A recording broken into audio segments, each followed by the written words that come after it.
Dear students, good morning. ఈరోజు మనం ప్రపంచీకరణ, ప్రైవేటీకరణ, సరళీకరణ నేపథ్యంలో ప్రభుత్వ పాలన పాత్ర ఏ విధంగా ఉంటుంది అనేటువంటి విషయాన్ని మనం చర్చిద్దాం. Role of the public administration in the context of liberalisation, privatisation, globalisation. ఇది మన యొక్క టాపిక్. మరి 1970 నుండి అమెరికా, యూరోప్ దేశాల్లో ఈ ప్రపంచీకరణ, ప్రైవేటీకరణ అనేటువంటి భావనలు వాడుకలోకి వచ్చాయి. మరి అప్పుడున్నటువంటి సాంఘిక అశాంతి కానీ, ఆర్థిక మాంద్యం కానీ, ఇవన్నింటి ప్రభావ ఫలితంగా మరి ఆయా దేశాల్లో ఈ ప్రైవేటీకరణకు దారులు తెరవబడ్డాయి. 1971 నుండి ఇది మరింత వేగాన్ని పుంజుకొని 1991లో భారతదేశంలోనికి కూడా ప్రవేశించడం జరిగింది. పివి నరసింహారావు ప్రభుత్వం మరి ఈ ఆర్థిక సంస్కరణలకు నాంది పలికింది. మరి ఈ ఆర్థిక సంస్కరణల నేపథ్యంలో పాలనా వ్యవస్థ యొక్క స్వరూపం పూర్తిగా మార్చివేయబడింది అని చెప్పి మనం చెప్పుకోవచ్చు. ఫస్ట్ మనం ఈ గ్లోబలైజేషన్, ప్రైవేటైజేషన్, లిబరలైజేషన్ అంటే ఏమిటో తెలుసుకొని వాటి ఇంపాక్ట్ మరి పాలనపై ఎట్లా ఉంది చూసి, ఆ తర్వాత మరి పబ్లిక్ అడ్మినిస్ట్రేషన్ యొక్క రోల్ ఏ విధంగా ఉంది ఈ నేపథ్యంలో అనేది పరిశీలిద్దాం. ఫస్ట్ వన్, గ్లోబలైజేషన్, ప్రపంచీకరణ. ప్రపంచీకరణ అంటే ఆల్రెడీ మీకు తెలుసు. మరి ప్రపంచ ఆర్థిక వ్యవస్థలో ఒక దేశ ఆర్థిక వ్యవస్థను సమ్మేళనపరచడమే ప్రపంచీకరణ అని చెప్పుకోవచ్చు ఒక్క మాటలో. అంటే మన దేశ ఆర్థిక వ్యవస్థను ప్రపంచ ఆర్థిక వ్యవస్థతో అనుసంధానం చేయడమే ప్రపంచీకరణ. అంటే విదేశీ పెట్టుబడిదారులు మన దేశానికి రావాలన్నా, మన పెట్టుబడిదారులు విదేశంలోనికి ప్రవేశించాలన్నా ఎలాంటి అడ్డంకులు లేకపోవటం అని అర్థం. అంటే ఎవరు ఎక్కడైనా పెట్టుబడులు పెట్టచ్చు, ఎవరు ఎక్కడైనా వ్యాపారం చేసుకోవచ్చు. ప్రపంచంలో ఒక దేశం ఇంకో దేశానికి అడ్డు చెప్పకపోవడమే ప్రపంచీకరణ అని చెప్పచ్చు. మరి దీని ద్వారా స్వేచ్ఛగా ఎగుమతులు, దిగుమతులు చేసుకోవచ్చు. అంటే ఒక విధంగా చెప్పాలంటే ఆర్థిక వ్యవస్థను అంతర్జాతీయం చేయడమే ప్రపంచీకరణ అని చెప్పి మనం చెప్పుకోవచ్చు. మరి ప్రభుత్వ పాలన ఆటంకం లేనటువంటి వర్తక ప్రవాహాలు జరిగేటట్లు చూడడం, మూలధన ప్రవాహాలు వివిధ దేశాల మధ్య లేదా వివిధ రాష్ట్రాల మధ్య స్వేచ్ఛగా ప్రవేశించడానికి వీలు కల్పించేటట్లు చూడడం పరిపాలన యొక్క విధిగా మనం చెప్పుకోవచ్చు. అంటే సాంకేతిక విజ్ఞానం కూడా ఒక దేశం నుంచి ఇంకో దేశానికి ప్రవేశించేటట్లు చూసేటువంటి బాధ్యత పాలనా వ్యవస్థల్లో మనకు కనబడుతుంది ప్రపంచీకరణ నేపథ్యంలో. ఇక రెండవది ప్రైవేటీకరణ. ప్రైవేటీకరణ అంటే ప్రభుత్వ ఆధ్వర్యంలో ఉన్నటువంటి సేవల్ని ప్రైవేటు వారికి బదిలీ చేయడం అని చెప్పచ్చు. మరొకప్పుడు అభివృద్ధి చెందిన కొన్ని దేశాల్లోని లక్షణాలు నేడు అభివృద్ధి చెందుతున్న, అభివృద్ధి చెందని దేశాల్లో కూడా కనబడుతున్నాయి. అంటే ప్రైవేటీకరణ అనేది ఎక్కువగా అభివృద్ధి చెందిన దేశాల్లోనే ఒకప్పుడు ఉండేది, కానీ ఇవాళ అన్ని దేశాలకు ఇది వ్యాపించింది అని చెప్పచ్చు. మరి ఇలా ప్రభుత్వం తాను చేస్తున్నటువంటి సర్వీసెస్ నుండి తప్పుకొని ఆ సర్వీసెస్ను ప్రైవేటు వారికి అప్పచెప్పడమే ప్రైవేటీకరణ అని చెప్పి మనం చెప్పుకోవచ్చు. మరి నూతన పరిశ్రమల కోసం లైసెన్సులను కూడా సరళీకరణ చేయడం జరిగింది. ఇక ఇప్పుడు మనం సరళీకరణ గురించి చూద్దాం. ప్రభుత్వ రంగ సంస్థల్లో ఉండేటువంటి కేంద్రీకృత నిర్వహణ నుండి పూర్తిగా ప్రభుత్వ నియంత్రణను తప్పించడమే సరళీకరణగా చెప్పుకోవచ్చు. అంటే ప్రైవేటు రంగానికి దారులు తెరవడమే సరళీకరణ.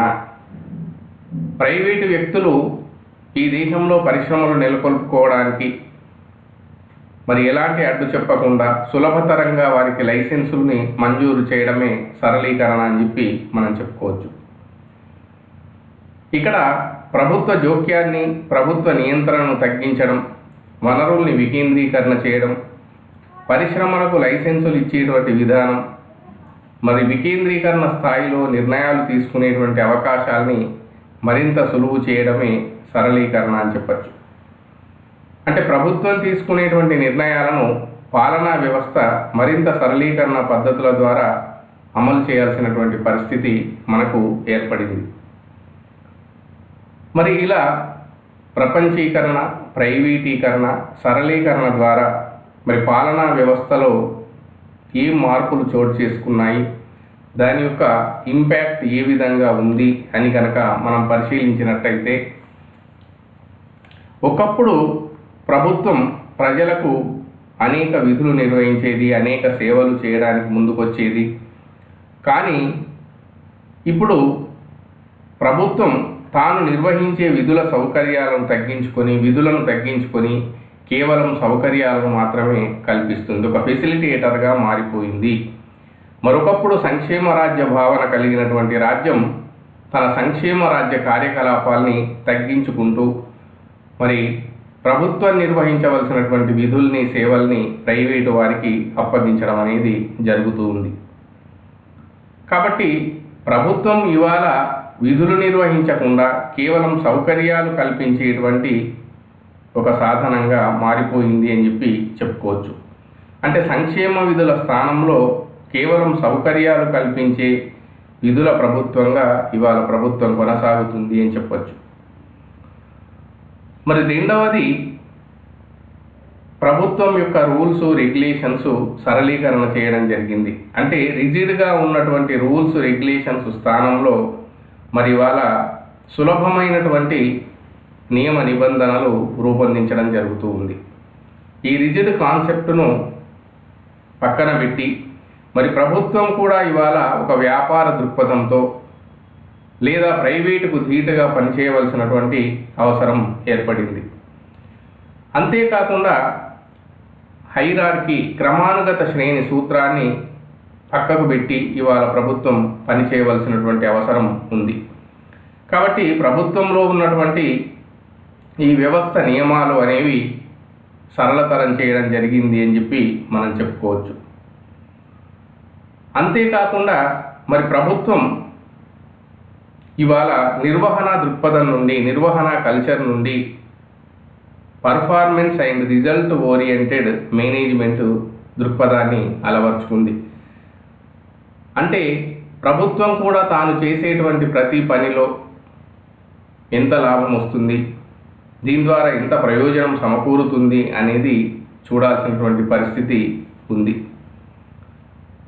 మరి ఈ విధానం ద్వారా ఉద్యోగుల సంఖ్య కుదించబడింది. సరళీకరణ, ప్రపంచీకరణ, ప్రైవేటీకరణ నేపథ్యంలో ఉద్యోగుల సంఖ్య తగ్గిపోయింది.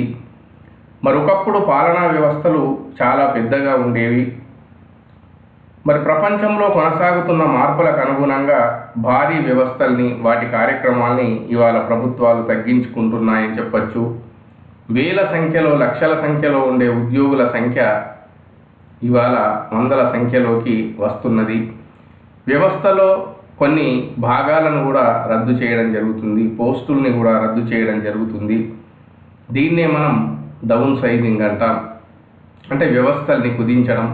కానీ ఇటీవలి కాలంలో దీన్ని రైట్ సైజింగ్, అంటే అవసరం లేనటువంటి ఉద్యోగులను తగ్గించి భారీ పరిమాణాల్ని తగ్గించి రైట్ సైజింగ్, సరి అయిన ఆకారంలో నిర్మించడం, రైట్ సైజింగ్, సరి అయిన పరిమాణం అని ప్రభుత్వం పేర్లు పెడుతుంది.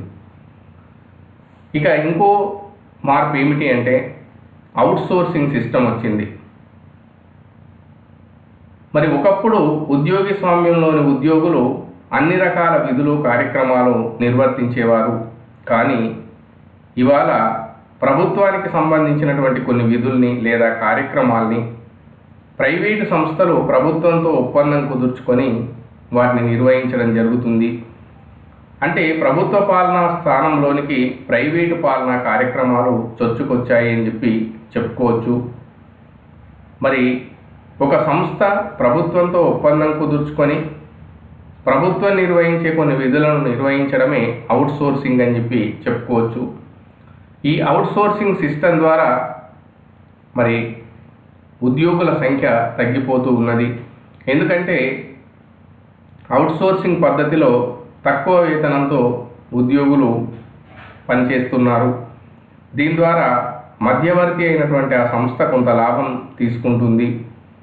దీంతో ప్రభుత్వానికి ఆదాయం గణనీయంగా మిగులుతుంది అని చెప్పి చెప్పుకోవచ్చు. ఇక ఈ ప్రభుత్వ ఉద్యోగుల సంఖ్య కుదించబడడం వలన ఇవాళ ప్రభుత్వ ఉద్యోగుల పైన పని భారం, పని ఒత్తిడి అనేది పెరిగింది. వారు ఒక అభద్రతా భావంతో పనిచేస్తున్నారు అని చెప్పి మనం చెప్పుకోవచ్చు. అంతేకాకుండా ఈ ప్రపంచీకరణ విసిరినటువంటి సవాళ్ళ ద్వారా మరి ప్రభుత్వ రంగంలో ఉన్నటువంటి పరిశ్రమల్ని ప్రైవేటీకరణ చేయడం జరుగుతుంది. ప్రభుత్వ ఆధీనంలో ఉన్నటువంటి ప్రభుత్వ రంగ సంస్థల్లో ఉన్నటువంటి ప్రభుత్వ పెట్టుబడులను రాను రాను తగ్గించుకోవడం జరుగుతుంది. ఈ పెట్టుబడుల్ని ఉపసంహరించడం కోసం ఒక ప్రత్యేక మంత్రిత్వ శాఖ ఏర్పాటు చేయడం జరిగింది. మరి ప్రతి ఏటా ఈ పెట్టుబడుల ఉపసంహరణ మంత్రిత్వ శాఖ ప్రభుత్వ రంగ సంస్థల్లో ఉన్నటువంటి వాటాలను ఉపసంహరించుకుంటూ వాటిని ప్రైవేటు వారికి బదిలీ చేస్తూ ఉంది. రాను రాను ఈ ప్రభుత్వ రంగ సంస్థల్లో ప్రభుత్వ పాలనా వ్యవస్థ యొక్క పాత్ర తగ్గిపోతూ ప్రైవేటు వారి యొక్క పాత్ర పెరుగుతుంది అని చెప్పి మనం చెప్పుకోవచ్చు. అంతేకాకుండా వాలంటరీ రిటైర్మెంట్ స్కీమ్ను ప్రభుత్వం తీసుకొచ్చింది. మరి పాలనా వ్యవస్థలో వచ్చినటువంటి ఇంకొక మార్పుగా మనం విఆర్ఎస్ స్కీమ్ను చెప్పవచ్చు. దీని ద్వారా పెద్ద మొత్తంలో ఉండేటువంటి ఉద్యోగుల సంఖ్యను తగ్గించడం, నష్టాల బారిన ఉన్నటువంటి పరిశ్రమల్ని రద్దు చేయడం అనేది జరుగుతూ ఉంది. మరి ఒక ఉద్యోగి స్వచ్ఛందంగా ప్రభుత్వ ఉద్యోగం నుంచి తప్పుకొని కొంత మొత్తంలో డబ్బు తీసుకోవడాన్ని స్వచ్ఛంద పదవీ విరమణ పథకం అంటాం. మరి నూతన పాలనా వ్యవస్థలో ఈ స్వచ్ఛంద పదవీ విరమణ ద్వారా చాలామంది ఉద్యోగులు ప్రభుత్వ ఉద్యోగాలను వదులుకొని కొంత మొత్తం తీసుకొని ఉద్యోగం నుండి తప్పుకుంటున్న పరిస్థితిని మనం చూస్తూ ఉన్నాం. ఇక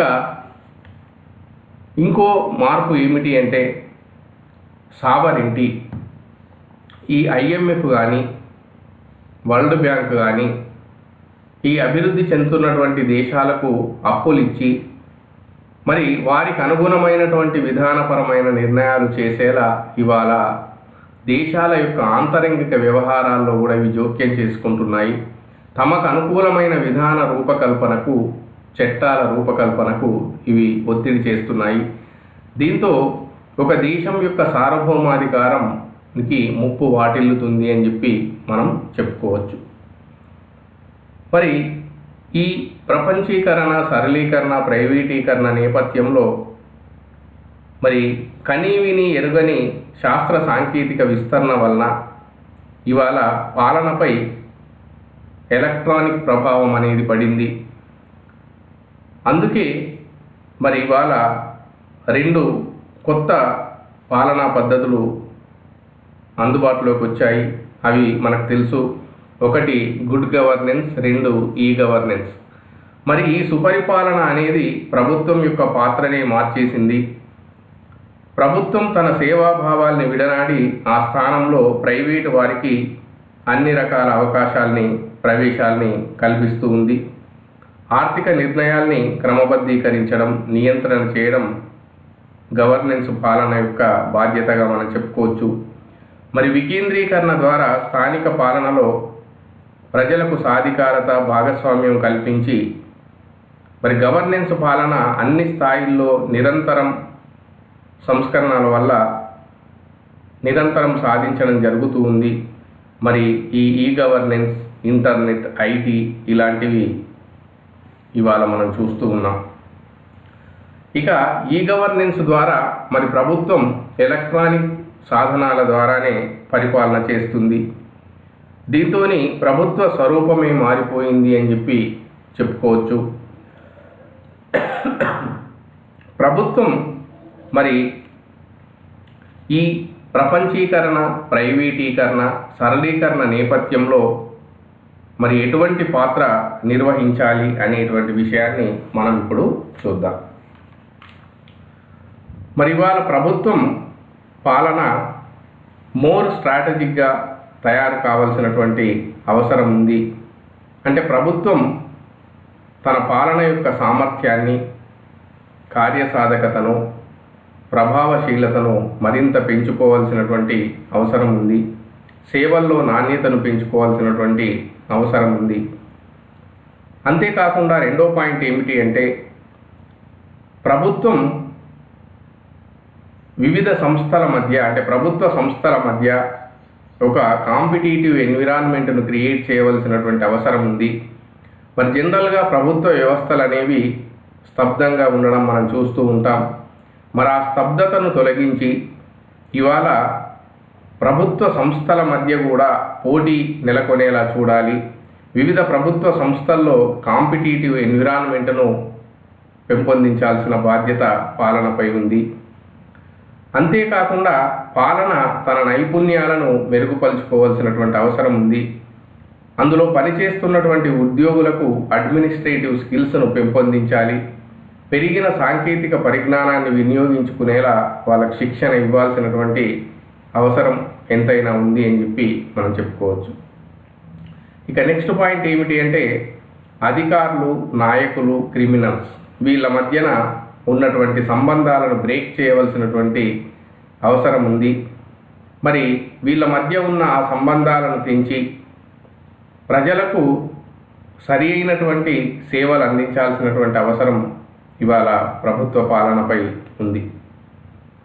అంతేకాకుండా పాలనలో ఉన్నటువంటి అవినీతిని తొలగించాలా. ముఖ్యంగా ప్రైవేటీకరణ ద్వారా అవినీతి అనేది పెరిగింది.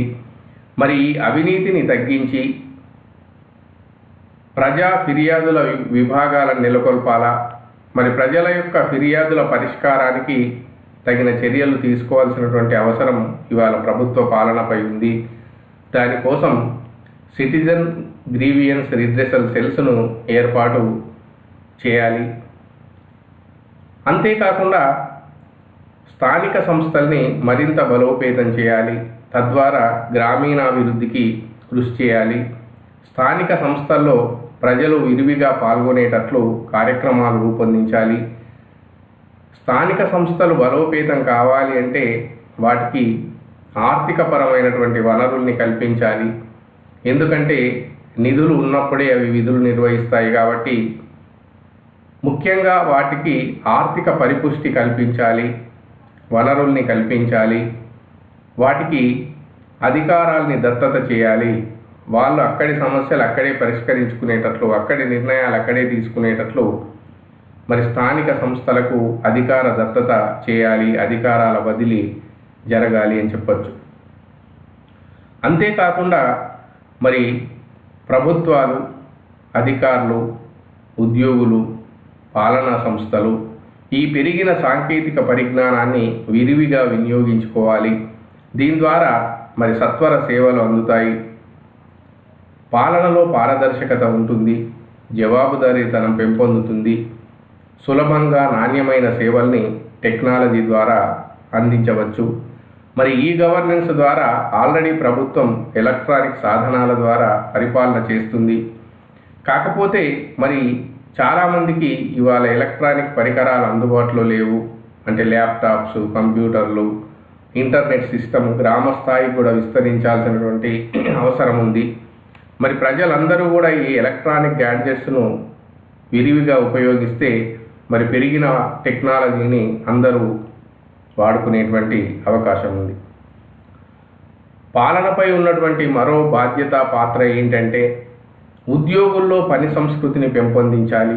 పని చేసినా చేయకున్నా నాకు జీతం వస్తుంది అనేటువంటి భావనను పారదోలి మరి పని కొలత పద్ధతుల్ని ప్రవేశపెట్టి పని ఆధారంగా వారికి వేతనం ఇచ్చేటువంటి ఒక వర్క్ కల్చర్ను పెంపొందించాల్సినటువంటి అవసరం ఉంది.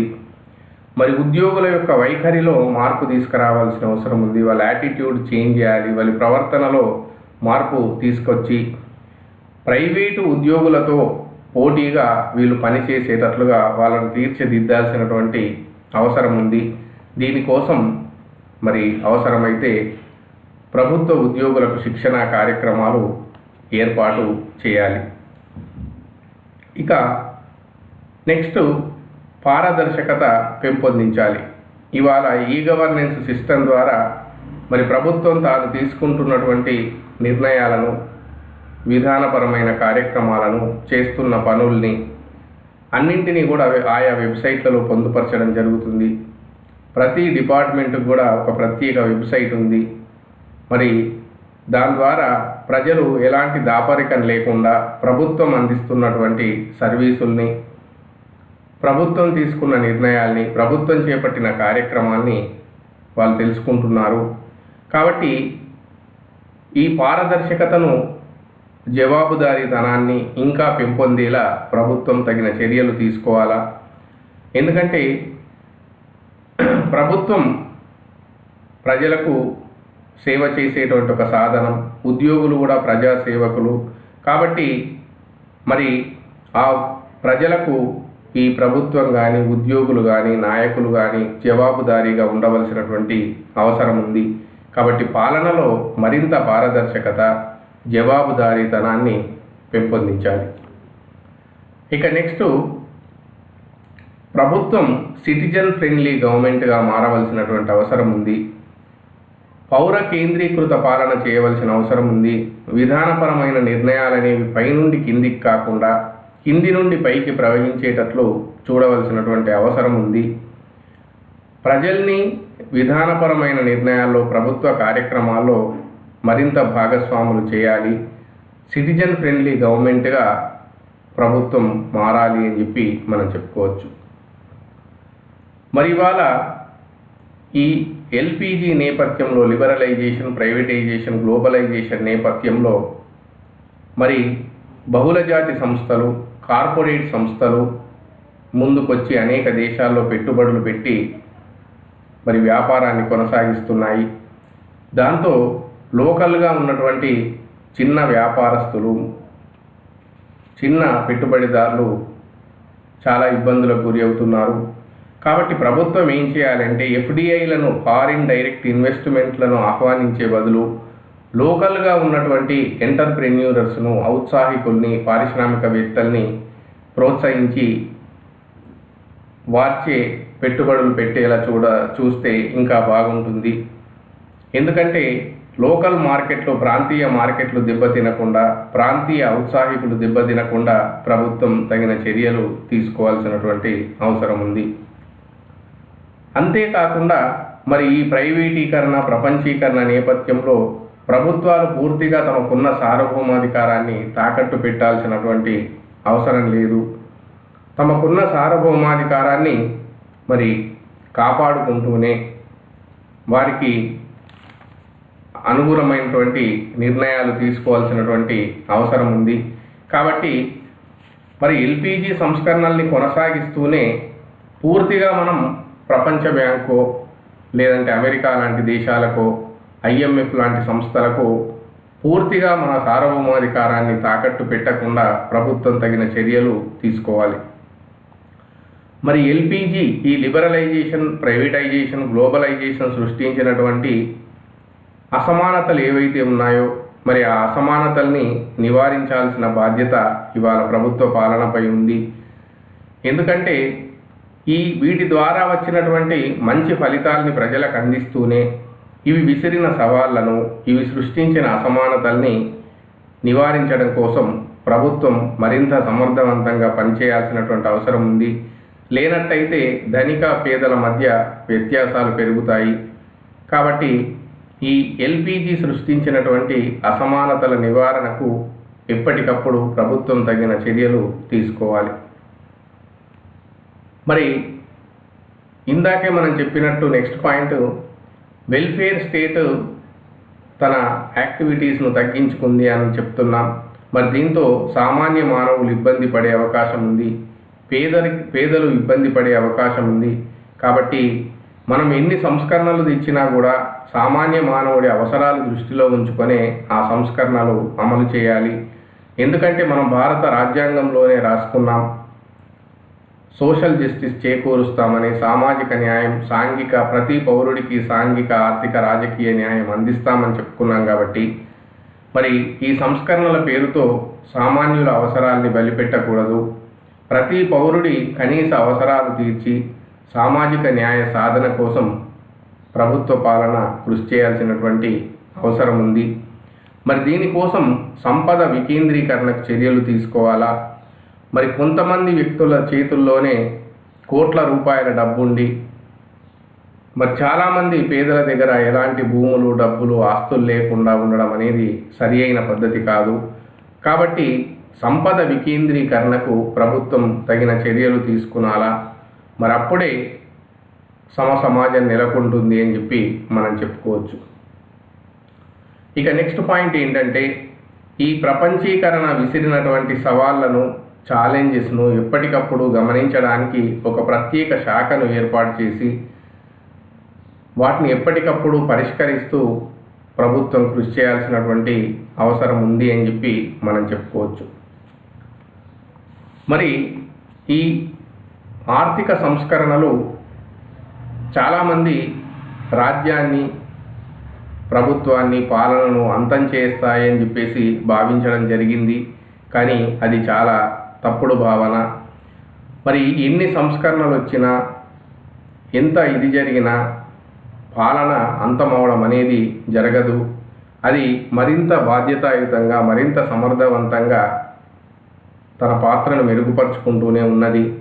కాబట్టి ఎన్ని సంస్కరణలు వచ్చినా, ఏమొచ్చినా రాజ్యం అనేది, పాలన అనేది అంతం కాదు అనేటువంటి విషయం మనకు రుజువైంది.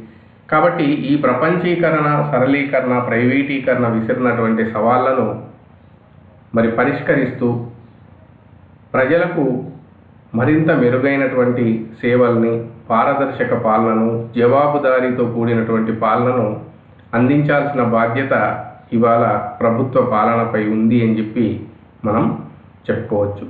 దీంతో ఈ క్లాసు కంప్లీట్ అయింది. తిరిగి నెక్స్ట్ క్లాస్లో కలుద్దాం. Thank you. బాయ్.